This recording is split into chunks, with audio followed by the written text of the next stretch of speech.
اور انفارچونیٹلی لڑکیوں کی بھی یہ سوچ بنتی جا رہی ہے. اور جیسے لڑکے کہتے ہیں نا گولڈ ڈگر, ٹھیک ہے, لڑکیاں بھی اب میں آپ کو بتاؤں معصومیت انفارچونیٹلی نہیں رہی.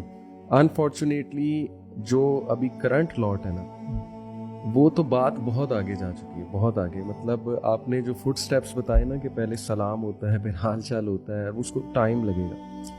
یہ جو کرنٹ جنریشن ہے نا, مطلب میں بہت بلنٹ بولنے والا ہوں, اور sorry to use blunt words, وہ تو 3 دن بعد سیکسٹنگ پہ آ جاتی ہے. یہ تو پیچھے رہ گئی یہ باتیں کہ پہلے معصومانہ سوالات ہوں گے, حال چال پوچھا جائے گا. وہ تو 3 دن میں انہیں پتہ نہیں کس ڈگر پہ آ جاتے ہیں, وہ تو پکچر شیئر کرنے پہ آ جاتے ہیں, اللہ معاف کرے. اور مسئلہ یہ ہے کہ ان میں سے زیادہ تر نوجوان ہمارے جو ہے نا وہ آ رہے ہوتے ہیں ایسی سٹیز سے جہاں کنزرویٹو ماحول ہے, چھوٹی سٹیز ہیں.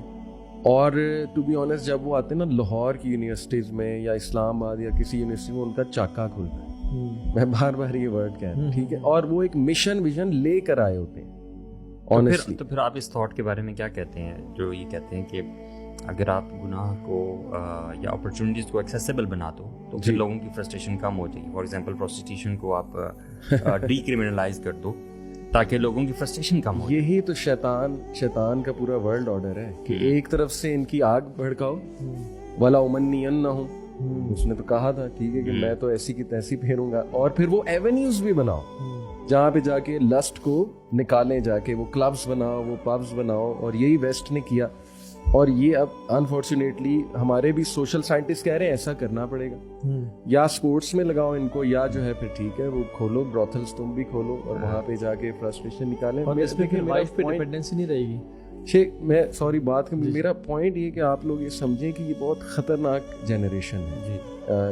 میں مطلب نیگیٹو اتنا نہیں ہونا چاہتا, لیکن I have to tell you guys کہ پھٹ رہے ہیں. اچھا, آپ یہ ان ایج کی بات کر رہے ہیں جو کہ او اے لیولز کی ہیں یا جو یونیورسٹیز میں ہیں؟ دیکھیں برو, میں نے آپ کہا نا کہ بہت سے لوگ جب یونیورسٹی آتے ہیں, ایک تو وہ کنزرویٹو ماحول سے زیادہ تر آ رہے ہیں, ٹھیک ہے. جب وہ ایک دم یونیورسٹی آتے ہیں ان کی آنکھیں کھلتی ہیں, وہ جب ماحول دیکھتے ہیں, تربیت سچ ہوئی نہیں ہوتی, تو وہ کہتے ہیں وائی ناٹ. سیدھی سی بات ہے, ان کے ذہن میں یہ نہیں ہوتا کہ نہیں کرنا, وہ تو بلکہ اپرچونٹی, وہ مشن ویژن بنا کے آئے ہوتے ہیں کہ وائی ناٹ, سب کر رہے ہیں میں نے بھی کرنا ہے. ٹک ٹاک دیکھا ہوتا ہے, ٹک ٹاک میں وہ جو ہے وہ عورتیں آپ کو پتہ ہے نمائش کر رہی ہیں, تو ان کے ذہن میں پورا ایک وہ خاکہ ہوتا ہے کہ میں نے جا کے یہ کرنا ہی کرنا ہے, اور ایک نہیں 10 کے ساتھ کرنا ہے. اور انفارچونیٹلی لڑکیوں کی بھی یہ سوچ بنتی جا رہی ہے. اور جیسے لڑکے کہتے ہیں نا گولڈ ڈگر, ٹھیک ہے, لڑکیاں بھی اب میں آپ کو بتاؤں وہ معصومیت انفارچونیٹلی نہیں رہی. ایکچولی وہی بڑھاوا دے رہے ہیں نا یہ ساری اس فحاشی کو. ایکچولی میں سمجھتا ہوں کہ ہم نے پرابلم آئیڈینٹیفیکیشن بہت اچھے طریقے سے کر لی, and a lot of people already know what the problem is. We all know this is wrong, right or wrong. But Sheikh sometimes hopelessness ہوتی کہ یار یہ کس لیول پہ ہماری یوتھ اگر اس لیول پہ جا چکی ہے تو پھر آخر کیا کریں. اچھا, میں تو اس لیے یہ بار بار اس میں نا مزید آپ کا کیا خیال ہے ویسے, کیا کہنا ہے؟ شیخ میں خود بلینک ہوں ٹو بی آنیسٹ. اگر میں اس پہ سوچوں, ان کے شوز میں آ کے دیکھوں, تو میں ہوتا میں تو بھاگ جاتا ٹو بی آنیسٹ. اس میں نا کرنٹ اسٹیٹ میں ہوتا, اس ماحول سے ہی بھاگ جاتا. ہاں, لیکن میں اس میں برو سب سے بڑا پرابلم سمجھ, یہ تو وہ سبجیکٹ ہے نا جو اس چیز میں پڑا ہوا ہے. سب سے بڑا جو مجھے پرابلم لگ رہا ہے وہ انفلوئنس کا لگ رہا ہے.